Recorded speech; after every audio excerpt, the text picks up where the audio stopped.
Hey guys, I'm here to post a response to Mr. Hall of Fame's thread questions. Thought they were really good questions this time. I definitely had to think about them. Um, so yeah, let me get down to it. I think the hardest thing too is picking one response to the questions, but I'll try to as much as I can. One event in rock and roll history that I changed besides John Lennon's death and the death of Buddy Holly. Um, I did love. I think Dan responded with CDs. I think a couple people did. The invention of the CD, fantastic. If I thought of that, I definitely would have went with that. Um, I mean, CDs really just kind of just started the downward spiral in the sound quality of music, you know. But I chose Kurt Cobain's suicide because the guy he really was a genius when it came to songwriting.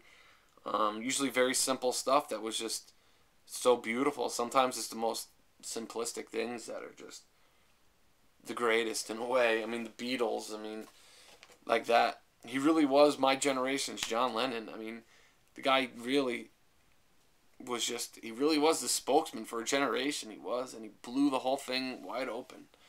Um, had he lived, I think we'd be looking at very different music today.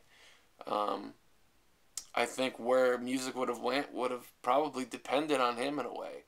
But it's sad, but who knows what he would have done? You could always say that, but the direction that he was going in at the time of his suicide was just it was different. I think he would have gone for a more acoustic kind of thing, but who knows? Um, One rock and roll taboo the community could not accept. I could think of two. One was I had an opportunity to see Ray Charles live, and for free no less, and I passed it up. I don't know why. I don't know what I was thinking, but I'll regret it forever. Um, Another one would be I actually got yelled at by Arlo Guthrie. I got scolded by him when I was about, I want to say 16, 15.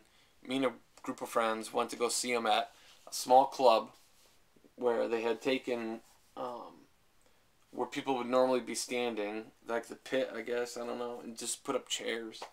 And there were 25, 30 people there.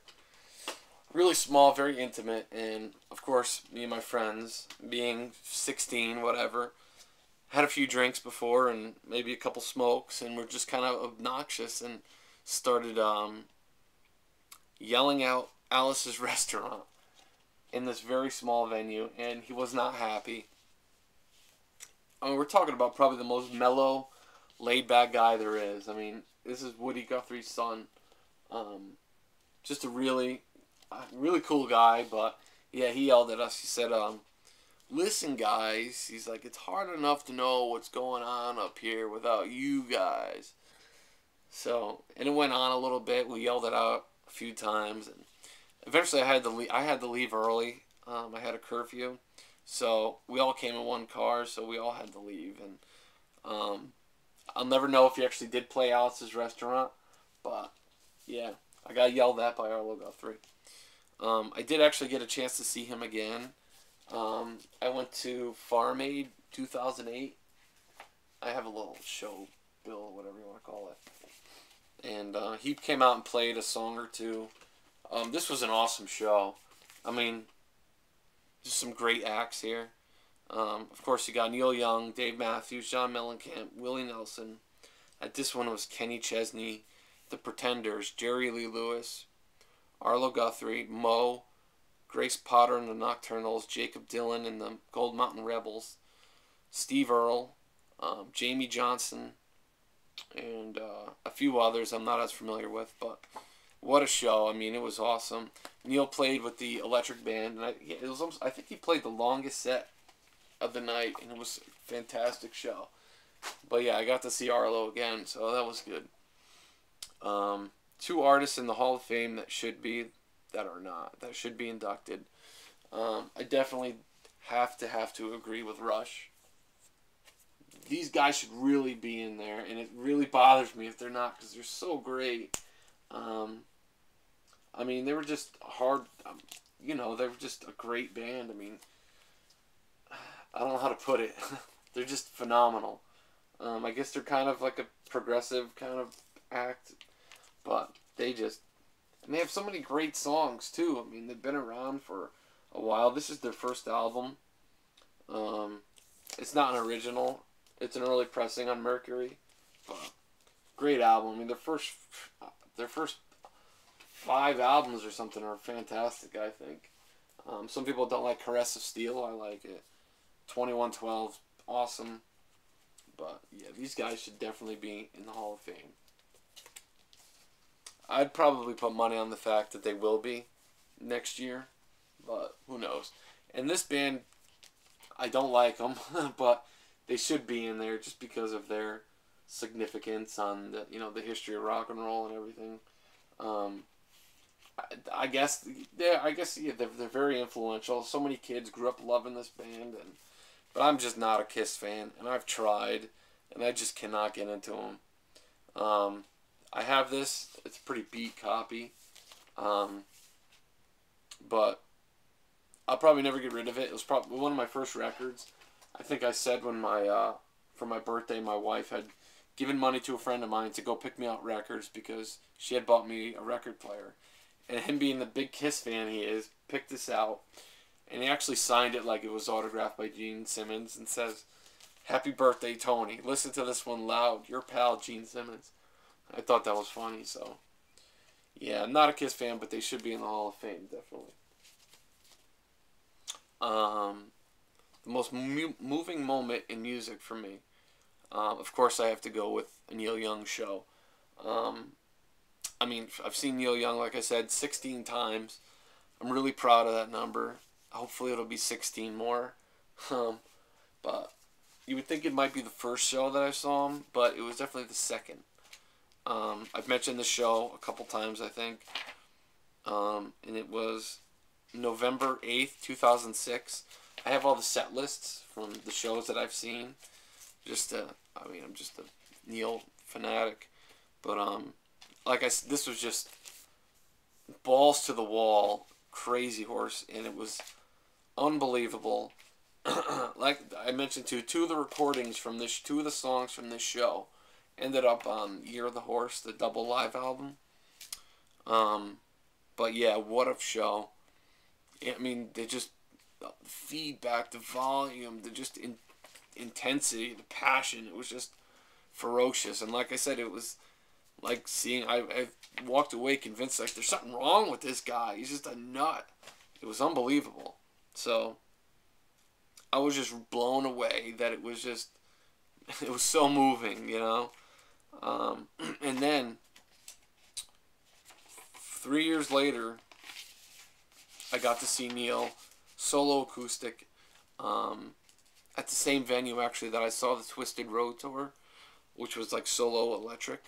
But this was 1999. I was 19. I had just started dating this girl, and so it was like a new relationship, and it was, I was really happy, and I took her to the show, and yeah, a friend of mine who he breaks my balls to this day about it because I took her instead of him. I'm no longer with that girl, but my buddy won't let me live it down. So anyway, Neil solo acoustic, awesome. And this was in April of 1999, and what a show it was. I'm so glad that I got to see Neil acoustic whole show.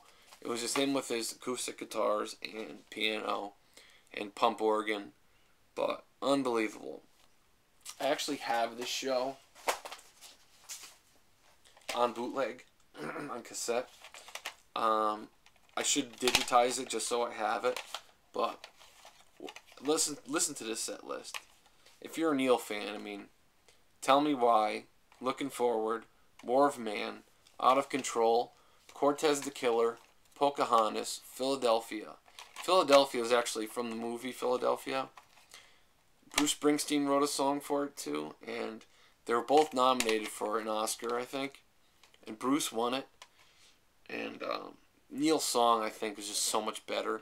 I love Bruce Springsteen, but Neil's song was just more heartfelt, more, I don't know, it's just a better song, I think, so he should have won. Homegrown, Daddy Went Walking, Distant Camera, Ambulance Blues, Old King, Long May You Run, Harvest Moon, Slowpoke, The Needle and the Damage Done, After the Gold Rush, Good to See You, Old Man, and Sugar Mountain. It was just a fantastic show, and moving. I mean, I was blown away. One of the greatest shows I've ever seen. It was like life-changing kind of show. It was just awesome. The 25th LP in my rock collection. I organized my records in a way that would probably make no sense to anybody else but me. Organized sort of by subgenre. My collection is mostly rock. But I have all my Neil stuff, and then I have all my Dylan stuff, and Springsteen. And then everything is like, I guess chronological too. It really makes no sense, but it does to me. So, 25th album, not counting, if I started it from the beginning, it'd be a Neil Young album. If I started down, it would be a Dylan album. So I went from, anyway, 25th rock LP, just the Velvet Underground Loaded. Fantastic album. I love this album. I mean, I think it's different from other Velvet Underground stuff, but Who Loves the Sun? I think this is with Doug Yule.